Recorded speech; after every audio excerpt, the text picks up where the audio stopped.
Magandang araw po sa inyong lahat mga kababayan at eto nga mga karibyo natin, impeachment ni Boying. Aba, yan mga kababayan, Marcos naihi sa Canada.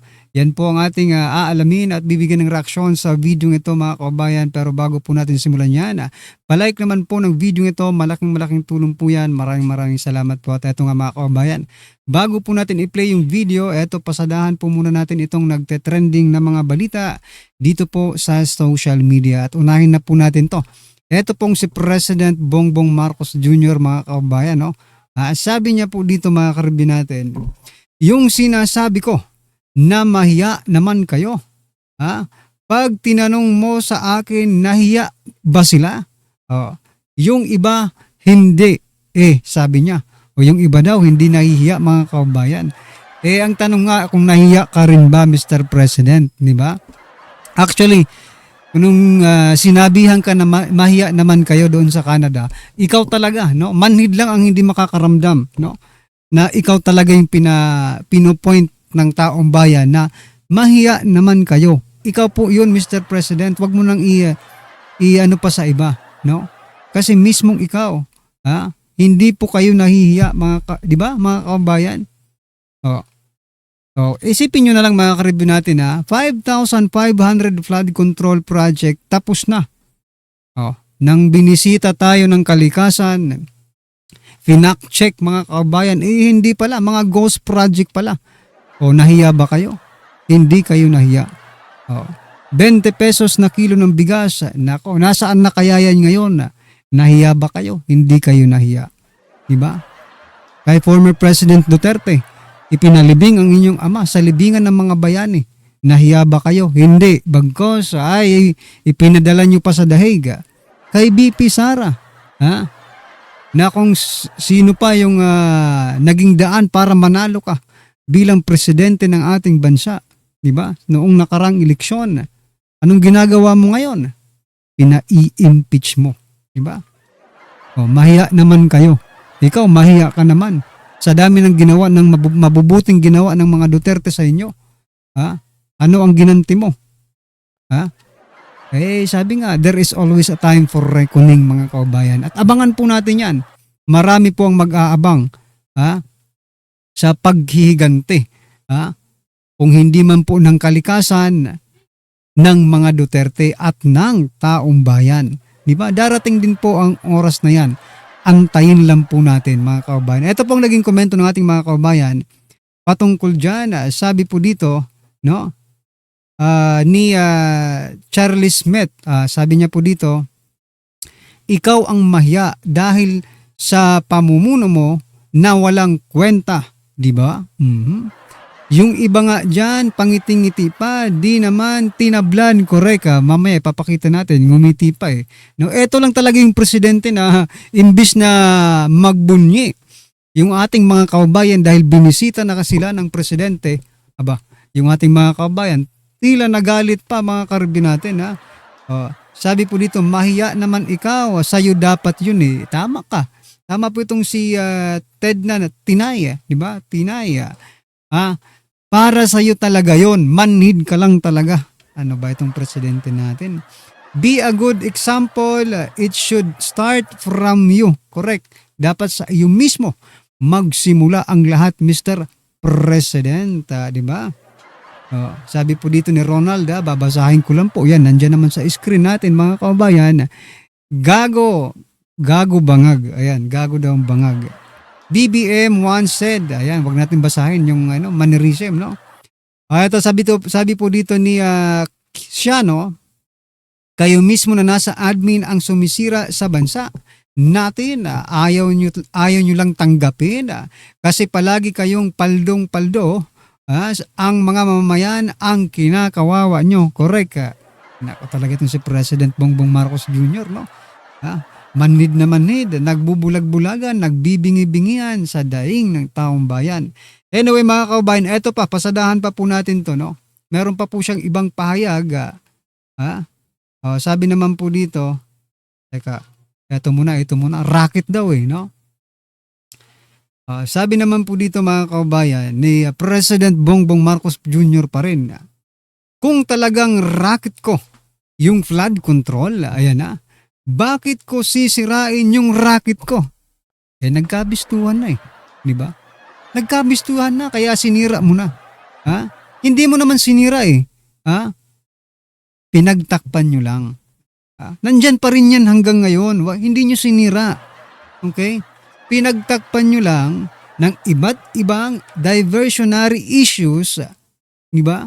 Para makalimutan ng taong bayan.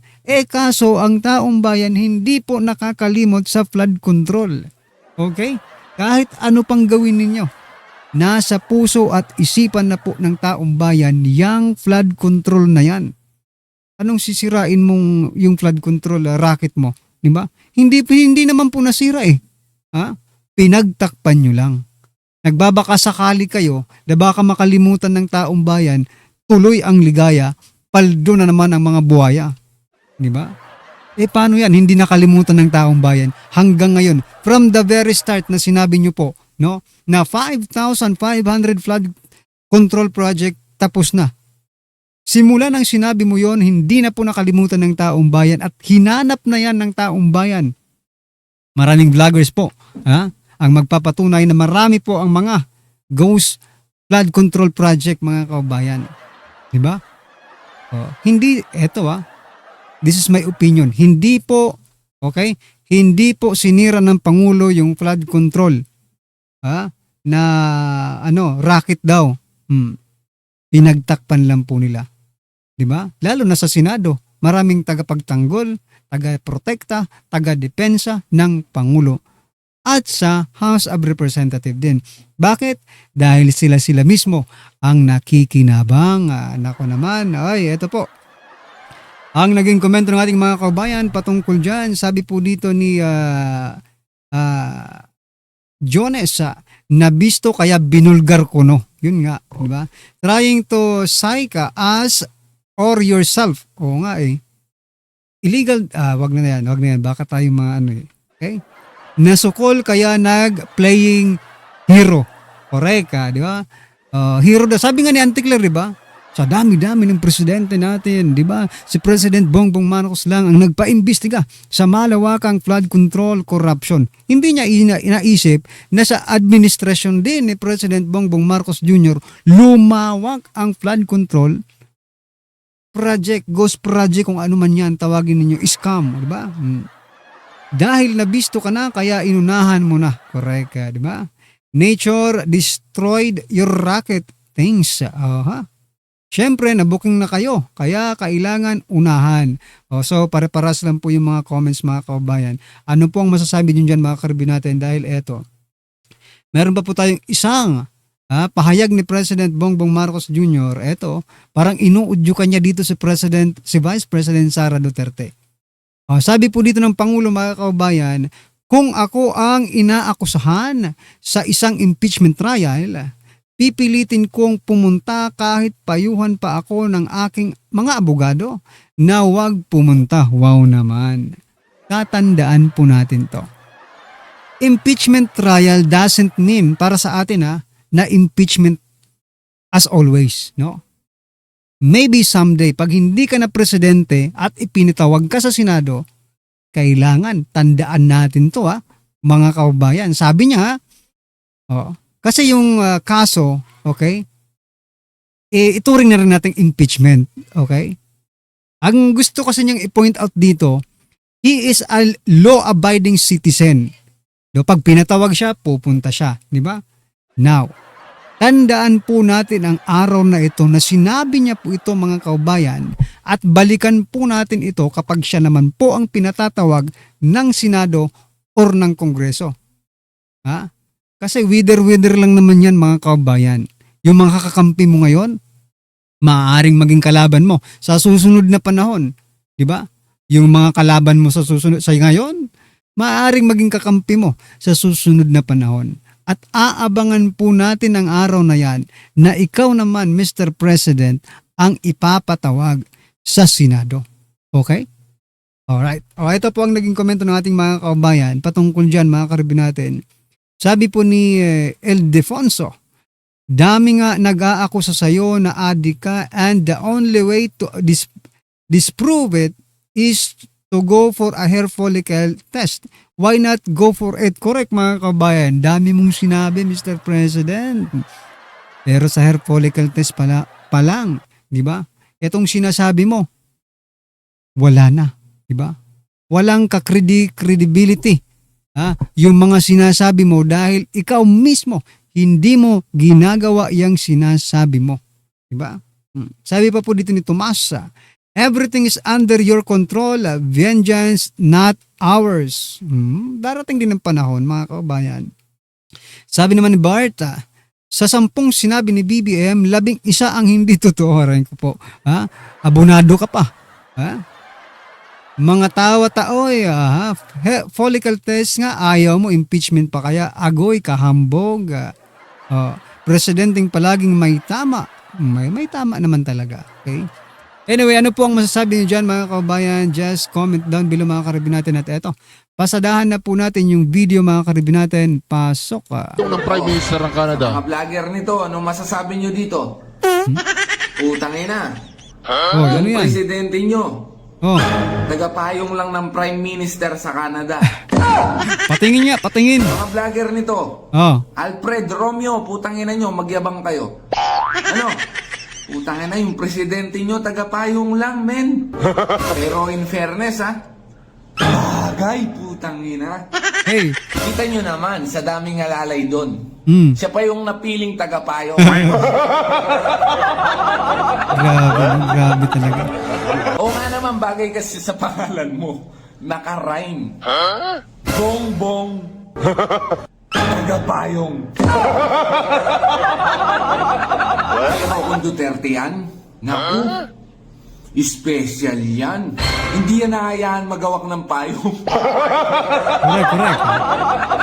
May tama naman, di ba? Tangina ginawang katulong. Tagapayong. Ay, naku. Tapos magyayabang yung mga vlogger mo, napaka-special mo dun. Correct. Tapos mainit ka nilang sinalubong ng mga rallyista. Playlist na ba? Tangina, bomba ka talaga. Realista pa lang sumalubong mga kabayan. Akala mo, heroes welcome, di ba? Presidential, tawag dyan, may tawag dyan, mga presidential welcome, for example na lang, di ba? Ay, grabe naman. Ayun pala, tagahawak lang ng payong mga kabayan. Bang yung mga vlogger mo, napaka-special mo dun.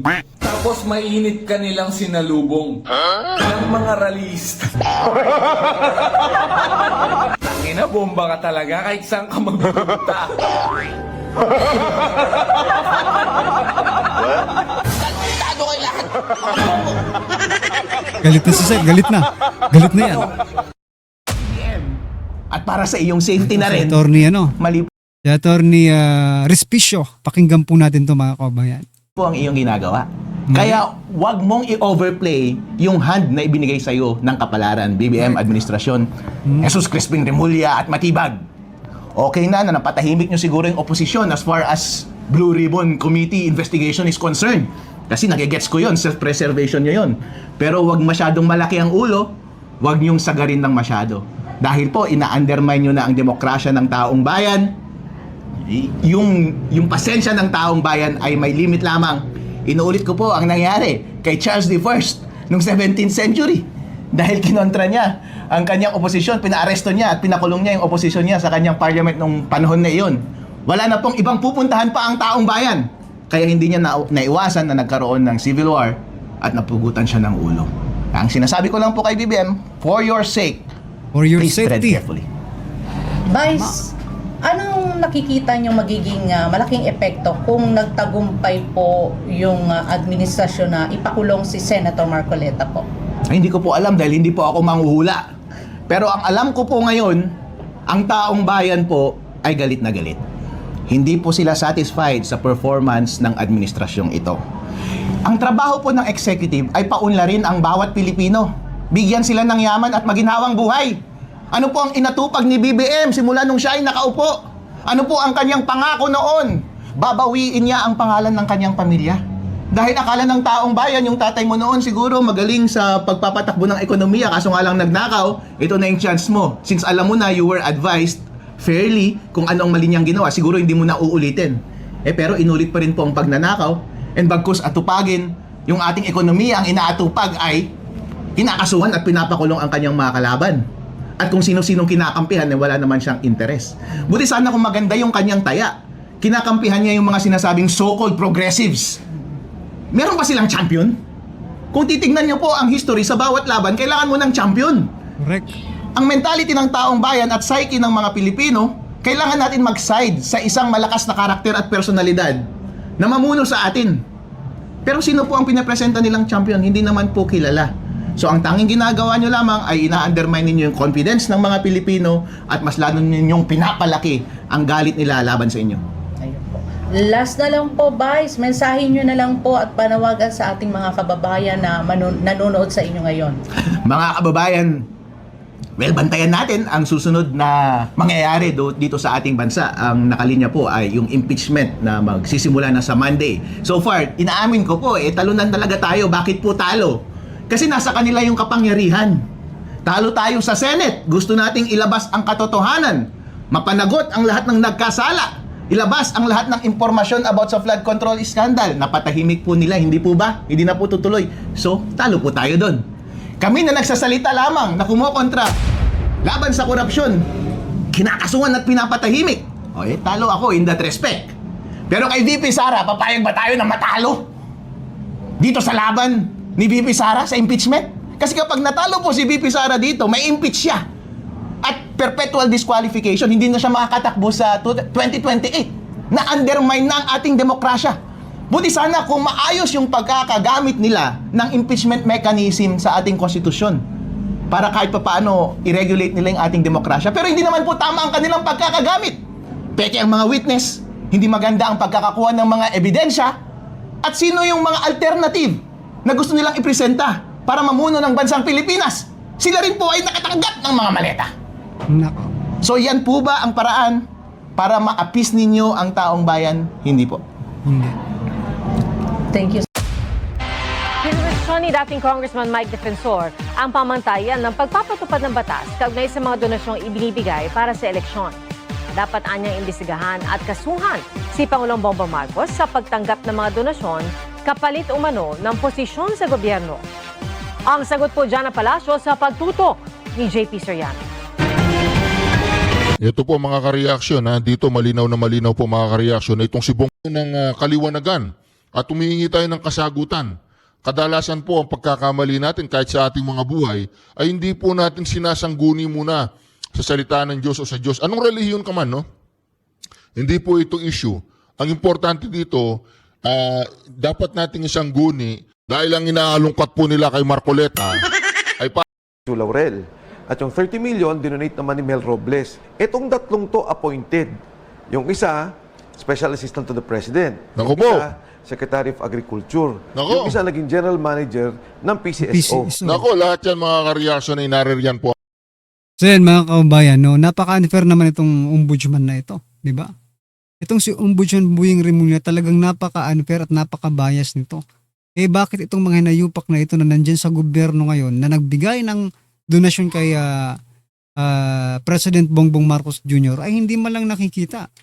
Ang nakikita si Congressman Mike Defensor, si Senator Marcoleta, di ba? Tapos sasabihin nila, yung ombudsman is not, anong tawag yun? Selective justice. No? Wala daw ganun mga kababayan. Pero kung titingnan mo naman yung mga actions nila, ganun po ang nangyayari. Grabe. Anyway, ano po ang inyong masasabi dyan mga karibinate? Just comment down below at syempre huwag pong kalimutang i-like ang video ito. Malaking tulong po yan. Maraming salamat po.